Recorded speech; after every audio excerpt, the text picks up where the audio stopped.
आप देख रहे हैं 4 PM और मैं हूं आपके साथ सिमरन। दोस्तों, दुनिया अभी 24 घंटे पहले हुए उस सीज फायर का जश्न मना ही रही थी कि अचानक खबर आई है कि खेल बिगड़ चुका है। वो समझौता जिसे डोनाल्ड ट्रंप अपनी महानता बता रहे थे, वो दरअसल कागज का एक रद्दी टुकड़ा साबित हुआ है।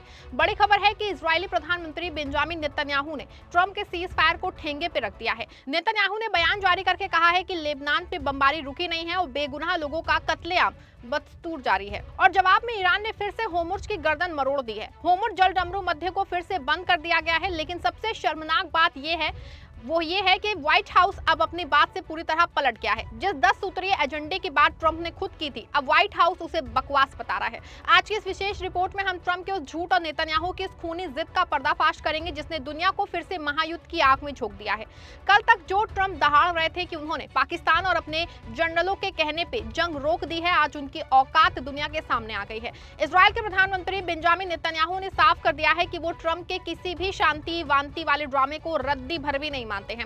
सीज फायर का ऐलान होने के चंद घंटों बाद ही इजरायली फाइटर जेट्स ने लेबनान पे फिर से बारूद बरसाना शुरू कर दिया है। नेतन्याहू के बयानों के अनुसार लेबनान इस संघर्ष विराम समझौते का हिस्सा नहीं है, जबकि ईरान ने इस बयान पे कड़ी सहमति जताई है।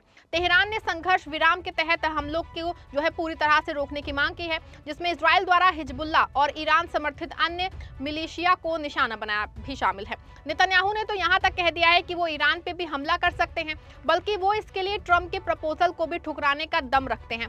नेतन्याहू की इस जिद ने साबित कर दिया है कि इजराइल अब पूरी तरह बेकाबू हो चुका है। वो ना सिर्फ इजराइल को तबाह करना चाहते हैं, बल्कि पूरे मिडिल ईस्ट की शांति को आग के हवाले करना चाहते हैं। नेतन्याहू को लग रहा है कि वो ट्रंप के कंधों पे बंदूक रख के अपना खूनी एजेंडा पूरा कर लेंगे, लेकिन उन्होंने शायद ईरान के जज्बे और तेवर को कम आंका है और इसका नतीजा ये हुआ है कि एक बार फिर से होर्मुज पे संकट के काले बादल मंडराने शुरू हो गए हैं। जैसे इजराइल ने लेबनान पे हमले तेज किए और सीज फायर की धज्जियां उड़ाई है, ईरान ने भी अपनी ताकत का मुजाहिरा कर दिया है। तेहरान से सीधे आदेश गया है कि ईरान की रिवोल्यूशनरी गार्ड ने स्ट्रेट ऑफ होर्मुज को फिर से सील कर दिया है।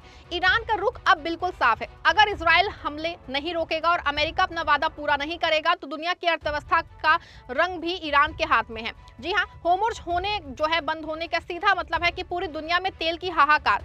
ईरान ने दुनिया को जता दिया है कि वो ना तो ट्रंप की गीदड़ भपकियों से डरता है, ना ही नेतन्याहू की जिद से।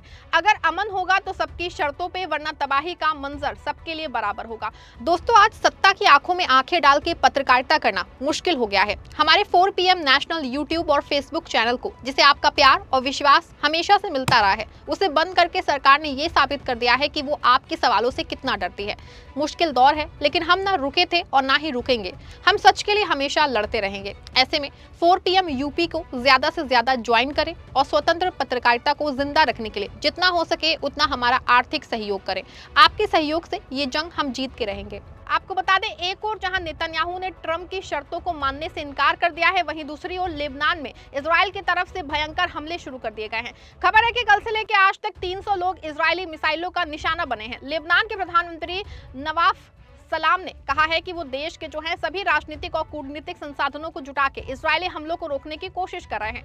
स्वास्थ्य मंत्री रकान नासिरुद्दीन ने अंतर्राष्ट्रीय मदद की पुरजोर अपील की है। बड़ी संख्या में घायलों के इलाज की वजह से वहां की स्वास्थ्य व्यवस्था पे भारी दबाव है। इसी बीच सीज फायर को लेकर विवाद और गहरा गया है। इजराइल के प्रधानमंत्री बेंजामिन नेतन्याहू और अमेरिकी उपराष्ट्रपति JD वेंस ने साफ कहा है कि लेबनान इस समझौते में शामिल नहीं है। अमेरिकी उपराष्ट्रपति JD वेंस ने तो वहां तक कह दिया है कि हमने ऐसा कोई वादा नहीं किया था।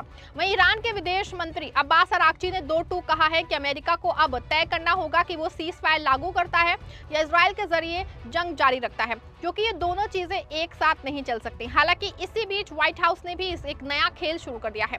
कल तक डोनाल्ड ट्रंप द्वारा ट्वीट कर रहे थे कि उन्हें ईरान की 10 शर्तें मिल गई हैं और वो शांति चाहते हैं, लेकिन आज व्हाइट हाउस का सरकारी बयान आया है कि ईरान का 10 सूत्रीय एजेंडा पूरी तरह बकवास है। व्हाइट हाउस ने यहाँ तक कह दिया है कि हमें तो कोई ऐसा एजेंडा कभी मिला ही नहीं। A ceasefire proposal with the United States. Iran could no longer tolerate being bombed or taking the gamble of what was to come following President Trump's 8 PM deadline last night. Iran has agreed to open the Strait of Hormuz, and as the president said, we have received a proposal from the Iranians that has been determined to be a workable basis on which to negotiate. I've seen a lot of inaccurate coverage today from the media about these negotiations and these plans already, so let me be clear and correct the record.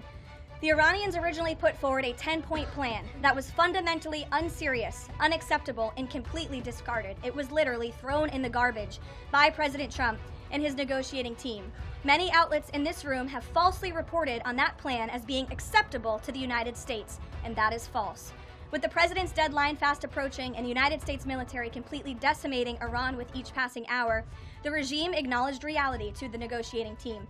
जरा सोचिए, दुनिया के सबसे ताकतवर मुल्क का राष्ट्रपति कितना बड़ा झूठा हो सकता है। एक दिन पहले आप कुछ शर्तों की तस्दीक करते हैं और अगले ही दिन कहते हैं एजेंडा मिला ही नहीं। दरअसल ट्रंप प्रशासन इस वक्त पूरी तरह बौखलाया हुआ है। एक तरफ नेतन्याहू उन्हें सरेआम ठेंगा दिखा रहे हैं, दूसरी तरफ ईरान झुकने की कतई तैयारी नहीं है। अपनी नाकामी को छुपाने के लिए अब ट्रंप प्रशासन सफेद झूठ का सहारा ले रहा है। इस पूरी अफरा तफरी के बीच ऑस्ट्रेलिया ने ट्रंप और नेतन्याहू को आईना दिखाया है।